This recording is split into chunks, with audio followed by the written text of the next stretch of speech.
जय हिंद दोस्तों। यदि आप बिहार से संबंधित किसी भी कंपटीशन की तैयारी करते हैं और आपको बिहार से संबंधित सवाल पूछता है तो आप मेरे चैनल के साथ बने रहिए। आज फिर से लेके आए हैं बिहार जीके और बिहार के व्यक्तित्व के बारे में लाए हैं। एक से एक व्यक्तित्व के बारे में देखेंगे और हम संक्षेप में देखेंगे। विस्तृत से हम तो आपको पढ़ाए ही हैं, आज हम संक्षेप में देखेंगे पॉइंट टू पॉइंट जो एग्जाम में आने वाला है। ठीक है, तो सबसे पहले देखते हैं चाणक्य। किसके बारे में देखेंगे आज? चाणक्य के बारे में। चाणक्य नाम सुनकर ही आपको पता चलता है कि भैया चाणक्य जिसके साथ हो गया वो किसी भी राजा प्रजा को हरा सकता है। तो देखिए चाणक्य जो थे चंद्रगुप्त मौर्य की महामंत्री होने के साथ साथ इनके राजनीतिक गुरु एवं पथ प्रदर्शक भी थे।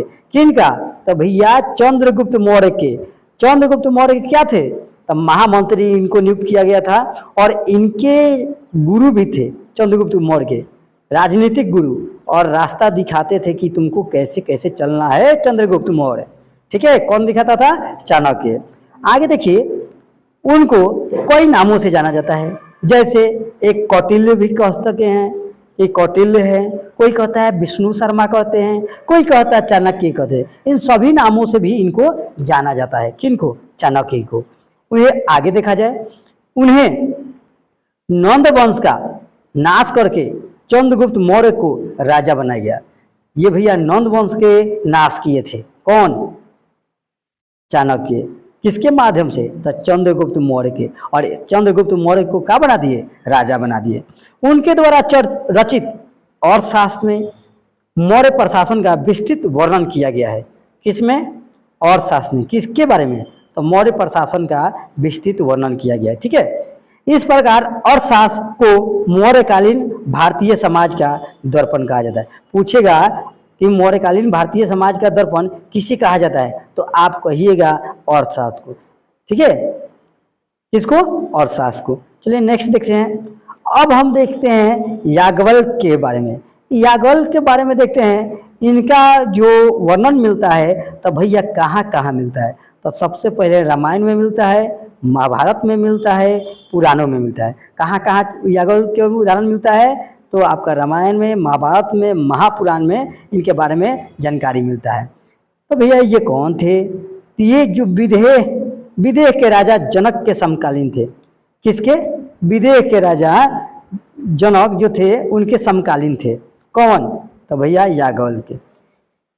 याज्ञवल्क्य को योग दर्शन के प्रणेता, ठीक है, योग दर्शन के प्रणेता याज्ञवल्क्य ने अनेक ग्रंथों की रचना की, जिसे याज्ञवल्क्य स्मृति, बृहद नारायण तथा शतपथ ब्राह्मण आदि ग्रंथ इसमें शामिल है। ठीक है, अब चलते हैं शेरशाह के बारे में देखने। शेरशाह जौन की हुमायूं को भगाया था पराजित करके, और हुमायूं जहाँ तहाँ भाग भाग कर रहता था, उसी समय अकबर का जन्म हुआ था। तो चलिए हम शेरशाह के बारे में देखते हैं।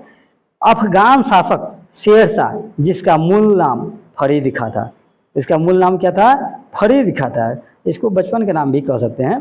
इसका जन्म 1472 ईस्वी में बजवारा यानी पंजाब में हुआ था। कहाँ पर हुआ? बजवारा, पंजाब में हुआ था। शेरशाह के पिता हसन खां सासाराम के जगीरदार थे। कहाँ के जगीरदार थे? सासाराम के जगीरदार थे। शेरशाह सूरी ने पहले बाबर के लिए एक सैनिक के रूप में कार्य किया। किसके लिए? बाबर के। सूरी ने पहले बाबर के लिए एक सैनिक के रूप में कार्य किया था। किसके लिए?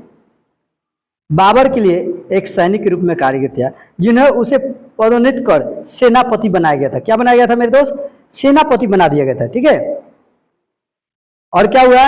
ये बिहार का राज्यपाल नियुक्त किया गया था। किसका? शेरशाह को। किसको किया गया था? शेरशाह को बिहार का राज्यपाल नियुक्त किया गया था। आगे बताइए, सन 1539 में शेरशाह को चौसा की लड़ाई में हुमायूं का सामना करना पड़ा था। किसका सामना करना पड़ा? तो हुमायूं का।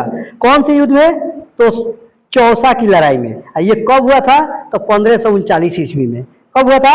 1539 ईस्वी में चौसा की लड़ाई हुमायूं को सामना करना पड़ा, जिसमें शेरशाह विजयी रहा। शेरशाह कहाँ रहे? विजयी रहे। उसी समय से हुमायूं इधर उधर भागते चला, मतलब अपना शरण कभी अमरकोट में ले रहा था, तो इधर उधर मतलब जा रहा था। ठीक है, आगे देखिए क्या कर रहा है, जिसमें शेरशाह विजयी रहा। 1540 ईस्वी में शेरशाह ने हुमायूं के सरहिंद युद्ध में पुनः पराजित कर भारत छोड़ने पर विवश कर दिया। यहाँ देखिए, शेर शाह ने हुमायूं को सर हिंद के युद्ध में पुनः पराजित कर भारत छोड़ने पर विवश कर दिया और शेर खान की उपाधि लेकर संपूर्ण उत्तर भारत में सूरी साम्राज्य की स्थापना की। इन्होंने हुमायूं को किस चीज में, तो भैया सर हिंद के युद्ध में हरा कर उसको भगा दिया, यहाँ से भारत छोड़ने पर विवश कर दिया, और यहाँ पर जब इसको हरा दिया तो इसको शेर खान की उपाधि मिला। और इन्होंने सूर साम्राज्य की स्थापना की। पूछेगा सूर साम्राज्य की स्थापना किसने किया था, तो भैया शेर शाह ने किया था। ठीक है, किसने किया था सूर साम्राज्य की स्थापना? शेर शाह ने। शेर शाह से संबंधित जानकारी का महत्वपूर्ण स्रोत अब्बास खां शेरवानी की रचना तारीख-ए शेरशाही है। तारीख-ए शेरशाही है। ठीक है, नेक्स्ट अब देखते हैं गुरु गोविंद सिंह, हमारे बिहार के हैं सिख गुरु। ठीक है, अब देखते हैं गुरु गोविंद सिंह सिख पंथ के 10वें तथा अंतिम गुरु थे। गुरु की जो प्रथा चल रहा था, प्रथम द्वितीय तृतीय चौथा, तो सबसे लास्ट थे गुरु गोविंद सिंह, और इनके बाद में कोई गुरु नहीं हुआ। इनका जन्म 22 दिसंबर 1662 को बिहार के पटना साहिबा में हुआ था। कब हुआ था? बिहार के पटना साहिबा में हुआ था। इनके पिता का नाम गुरु तेग बहादुर था। इनके पिता के क्या नाम था? गुरु तेग बहादुर था। क्या था?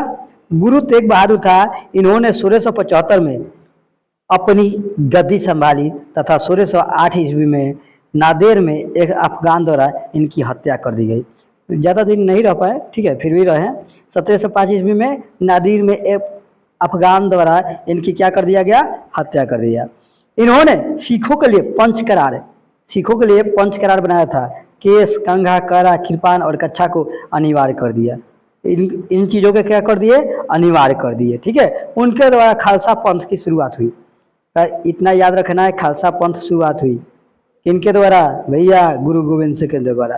किनके द्वारा? गुरु गोविंद सिंह के द्वारा खालसा पंथ की शुरुआत की गई। उन्होंने अपने बाद सिख संप्रदाय में गुरु परंपरा को समाप्त कर दिया, कहेगा ना अब नहीं कोई होगा। इसकी जगह पर गुरु ग्रंथ साहिबा को ही सिखों का गुरु मानने को सलाह दी, कहे कि अब कोई गुरु नहीं होगा, आप लोग गुरु ग्रंथ साहिब को ही सिखों का गुरु मानेंगे। इन्होंने सिख समाज को मुगल साम्राज्य से संघर्ष के लिए तैयार किया। मुगल साम्राज्य से क्या किए? संघर्ष के लिए तैयार किए, तथा पाहुल प्रथा यानी दीक्षा का प्रचलन प्रारंभ किया। पाहुल प्रथा दीक्षा का प्रचलन प्रारंभ किया। ठीक है, इन्होंने सिखों के लिए पंच करार बता दिए हैं। ठीक है, क्या किया इन्होंने? अपने बाद सिख संप्रदाय के ये खत्म हो गया तो बता ही दिए हैं। अब चलिए अगला वीडियो में हम इन लोगों के बारे में बताएंगे। ठीक है, जय हिंद।